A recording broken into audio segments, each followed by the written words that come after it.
ഞാൻ വീഡിയോ എടുത്ത് പോകുന്നതിൻ്റെ ഇടയിൽ അറിയാതെ ക്യാമറ ഈ സ്വാമിജിയുടെ നേർക്ക് തിരിഞ്ഞു. കറക്റ്റ് തിരിഞ്ഞ സമയത്ത് തന്നെ അദ്ദേഹം അത് കാണും ചെയ്തു, എന്നെ അടുത്തേക്ക് വിളിക്കുകയും ചെയ്തു. ചെന്ന സമയത്ത് തന്നെ ഞാൻ പേടിച്ചിട്ടാണ് പോയത്. കാരണം ഇവർ പലരും പല സ്വഭാവത്തിലായിരിക്കും. വിളിച്ച സമയത്ത് പിന്നെ കൂടുതലൊന്നും ആലോചിച്ചില്ല, നേരെ അടുത്തേക്ക് വന്നു.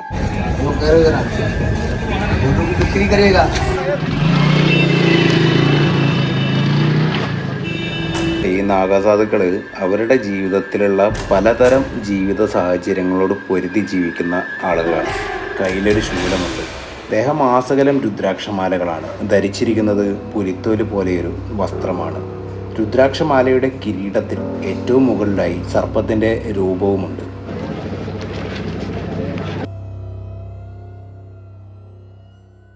നാഗസാധുക്കൾ ഓരോരുത്തരും അവരുടെ രൂപം കൊണ്ടും സ്വഭാവം കൊണ്ടും മറ്റുള്ളവരിൽ നിന്നും വളരെയധികം വ്യത്യസ്തരാണ്. പലരും പല രീതിയിലാണ് ജീവിക്കുന്നത്. ഈ ഒരു സ്വാമിജിയുടെ ദേഹമാസകലം രുദ്രാക്ഷമാലകൾ കൊണ്ട് നിറഞ്ഞിരിക്കുന്നു. അദ്ദേഹത്തിൻ്റെ തലയിൽ ഒരു രുദ്രാക്ഷത്തിൻ്റെ കിരീടം ചൂടിയിട്ടുണ്ട്. ദേഹമാസകലം രുദ്രാക്ഷത്തിൻ്റെ മാലകളാണ്.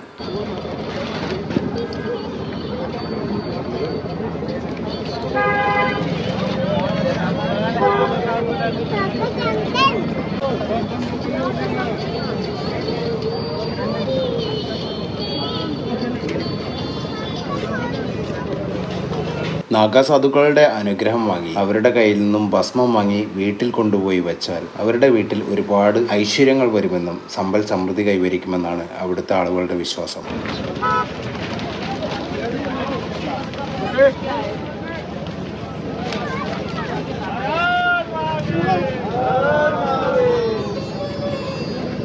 ഒറ്റനോട്ടത്തിൽ സാക്ഷാൽ പരമശിവന്റെ അതേ മാതൃകയാണ് ഇദ്ദേഹത്തിൻ്റേത്. കയ്യിലൊരു ശൂലമുണ്ട്. ദേഹമാസകലം രുദ്രാക്ഷമാലകളാണ്. ധരിച്ചിരിക്കുന്നത് പുലിത്തോല് പോലെയൊരു വസ്ത്രമാണ്. രുദ്രാക്ഷമാലയുടെ കിരീടത്തിൽ ഏറ്റവും മുകളിലായി സർപ്പത്തിൻ്റെ രൂപവുമുണ്ട്.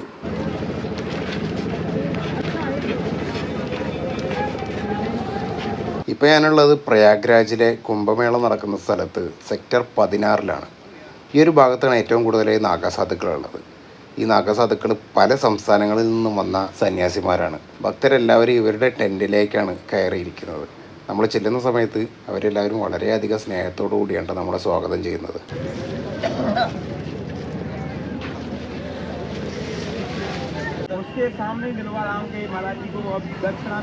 സത്യം പറഞ്ഞാൽ ഈ നാഗസാധുക്കൾ അവരുടെ ജീവിതത്തിലുള്ള പലതരം ജീവിത സാഹചര്യങ്ങളോട് പൊരുതി ജീവിക്കുന്ന ആളുകളാണ്.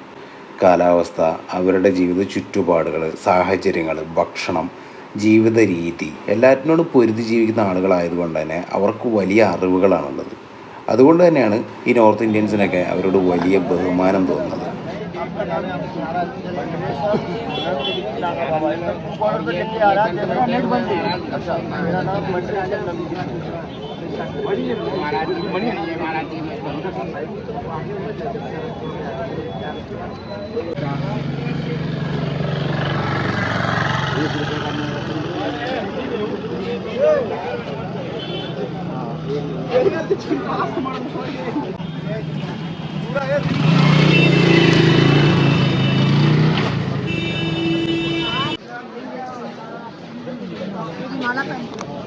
चलिए बाहर तो ये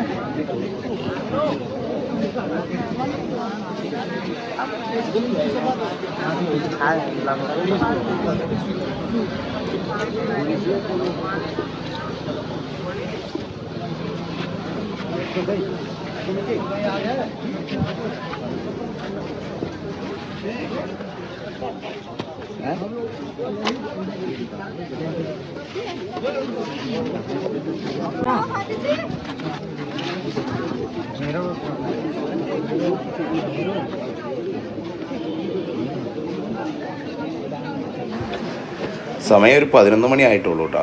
അപ്പോഴേക്കും എല്ലാ ആശ്രമങ്ങളിലും അവരുടേതായിട്ടുള്ള ഭക്ഷണങ്ങൾ നൽകി തുടങ്ങിയിട്ടുണ്ട്. നമുക്ക് വിശക്കുന്നുണ്ടെന്നുണ്ടെങ്കിൽ നമുക്ക് അവിടെ പോയി ഇരുന്നാൽ മാത്രം മതി, അവിടെ ഭക്ഷണം വിളമ്പിത്തരും, എത്ര വേണമെങ്കിലും. ഇതാണ് നമ്മൾ ഈ കഴുത്തിലൊക്കെ ആളുകൾ ധരിക്കുന്ന രുദ്രാക്ഷത്തിൻ്റെ കായ എന്ന് പറയുന്നത്. ഇത് നമ്മുടെ മുമ്പിൽ വെച്ചിട്ട് തന്നെ നമുക്ക് ഏത് മുഖമാണ് വേണ്ടതെന്ന് പറഞ്ഞാൽ അവർ ലൈവായിട്ട് ആ ഒരു രുദ്രാക്ഷത്തിൻ്റെ കായ ഒരു ബ്രഷ് പോലുള്ളൊരിതുണ്ട്, അതിൽ നന്നായിട്ട് വരുത്തിയതിന് ശേഷം ആ ഒരു കറക്റ്റ് രുദ്രാക്ഷത്തിൻ്റെ രൂപത്തിലേക്ക് അത് മാറ്റിയെടുത്തിട്ട് നമുക്ക് തരും. നമുക്ക് ഏത് രുദ്രാക്ഷമാണോ വേണ്ടത് അത് വളരെ വില കുറഞ്ഞിട്ട് നമുക്ക് ഇവിടുന്ന് ലഭിക്കുന്നതാണ്.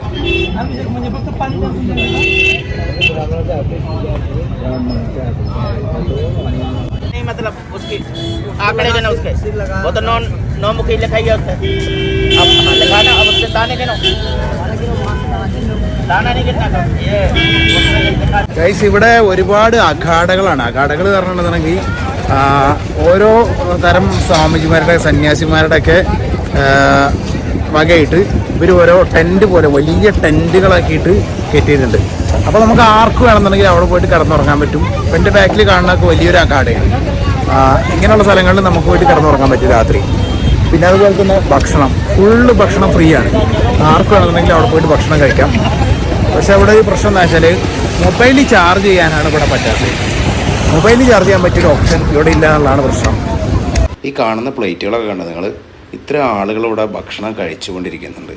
ഈ ഭക്ഷണം കഴിച്ചിട്ട് നേരെ അപ്പുറത്തേക്ക് മാറ്റി വയ്ക്കുമ്പോൾ അത് കഴുകി വീണ്ടും ഇങ്ങനെ വന്നുകൊണ്ടിരിക്കുകയാണ്. അത്രയും ആളുകൾ ഇവിടെ ഭക്ഷണം കഴിക്കാൻ വേണ്ടി വന്നുകൊണ്ടിരിക്കുന്നുണ്ട്. ഇത് റോഡിൻ്റെ സൈഡിൽ വെച്ചിട്ടാണ് ഇവർ ഈ ഭക്ഷണം കൊടുക്കുന്നത്. അവിടെ നമ്മൾ ചെല്ലുമ്പോൾ അവിടെ ജാതി മതമൊന്നും ഇല്ല കേട്ടോ. ആർക്ക് വേണമെന്നുണ്ടെങ്കിലും ഭക്ഷണം കഴിക്കാനായിട്ട് പ്ലേറ്റ് എടുത്ത് ചെല്ലാം. എത്ര ഭക്ഷണമാണെങ്കിലും അവർ നമുക്ക് നൽകൂട്ടാ. നമുക്ക് മടുക്കുന്നവരെ ഭക്ഷണം കിട്ടും. ഇവിടെ എന്തൊരു ഭക്ഷണം കൊടുക്കുന്നുണ്ട്.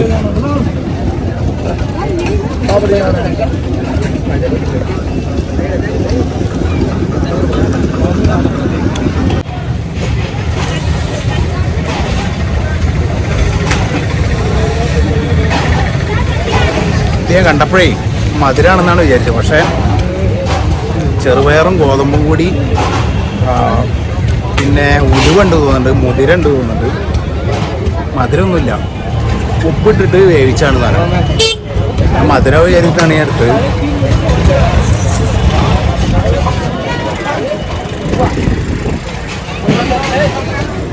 സാധാരണ ചെറുപയറും ഗോതമ്പും പിന്നെ ജീരകം തോന്നുന്നുണ്ട്.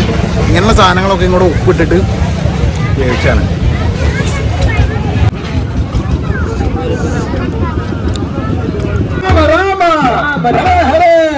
श्री चैतन्य महाप्रभु की, श्री नित्यानंद प्रभु की, पंचतत्व भगवान की, शील प्रभुपाद की, और हरि प्रेमानंद। हरे कृष्णा अंतर्राष्ट्रीय कृष्ण भवनामृतसर का ये पद यात्रा संकीर्तन करते हुए भगवान कृष्ण का, राम का कीर्तन करते हुए चल रहा है। आप लोग आइए दर्शन कीजिए। कृष्ण हरे कृष्ण कृष्ण। അവിടുന്ന് കുറച്ച് ദൂരം നടന്നപ്പോഴാണ് ഒരു പ്രാചീന കാലത്തെ അനുസ്മരിപ്പിക്കുന്ന പോലെയുള്ളൊരു ആശ്രമം കണ്ടത്. എന്ത് ഭംഗിയാണ് ഈ ഒരു ആശ്രമം കാണാൻ. മൊത്തമായിട്ട് നല്ല പുല്ല് കൊണ്ടാണ് ഇത് നിർമ്മിച്ചിട്ടുള്ളത്. ചുമരുകളെല്ലാം പുല്ലാണ്. അതിൻ്റെ പുറത്ത് മുള പോലുള്ള വടി കൊണ്ട് നന്നായിട്ട് ബലപ്പെടുത്തിയിട്ടുണ്ട്. ഇതുപോലുള്ള ഒരുപാട് ആശ്രമങ്ങൾ ഇവിടെ ഉണ്ട് കേട്ടോ.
നമ്മൾ ഇവിടുന്ന് പോകുന്നത് 19ാമത്തെ സെക്ടറിൻ്റെ ആദ്യ ഭാഗത്തേക്കാണ്. പോകുന്ന വഴിക്ക് ഞാൻ വീഡിയോ എടുക്കുന്നത് കണ്ടപ്പോൾ അവിടെ ഉണ്ടായിരുന്ന സ്വാമിജി എന്നെ അടുത്തേക്ക് വിളിച്ചു. നമ്മളൊന്നാമത് അവരുടെ അനുവാദം ഇല്ലാതെയാണ് വീഡിയോ എടുക്കുന്നത്. അതുകൊണ്ട് തന്നെ അവർ വിളിച്ച സമയത്ത് ഞാനൊന്ന് പേടിച്ചിട്ടാണെന്നുണ്ടെങ്കിലും ഞാൻ അടുത്തേക്ക് ചെന്നു. യൂട്യൂബ്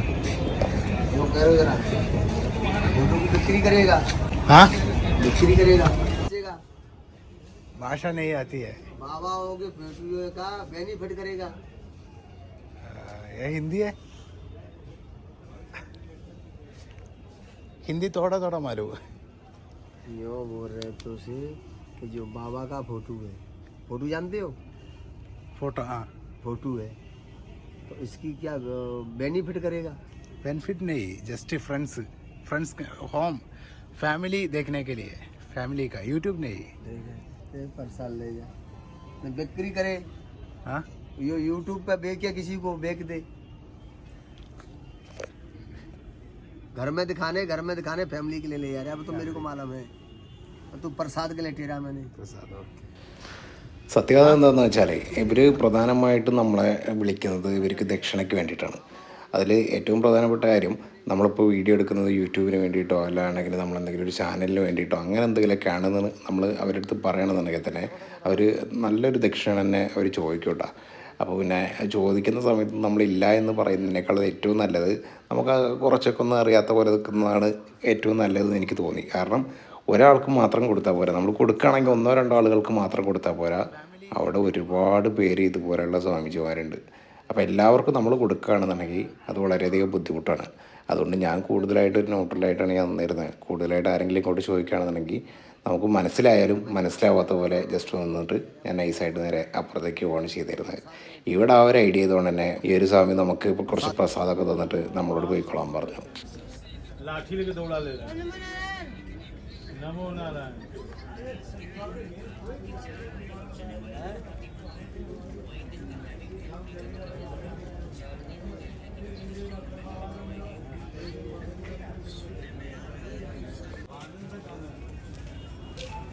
കുംഭമേളയുടെ ഒരു ഭാഗത്ത് മാത്രമേ നമ്മൾ എത്തിയിട്ടുള്ളൂ. ഇനിയുണ്ട് ഒരുപാട് കാണാനും ഒരുപാട് നടക്കാനും ഒരുപാട് കാര്യങ്ങൾ നിങ്ങളിലേക്ക് എത്തിക്കാനും. ഇപ്പോൾ 19ാമത്തെ സെക്ടറിൻ്റെ ആദ്യ ഭാഗത്താണ്.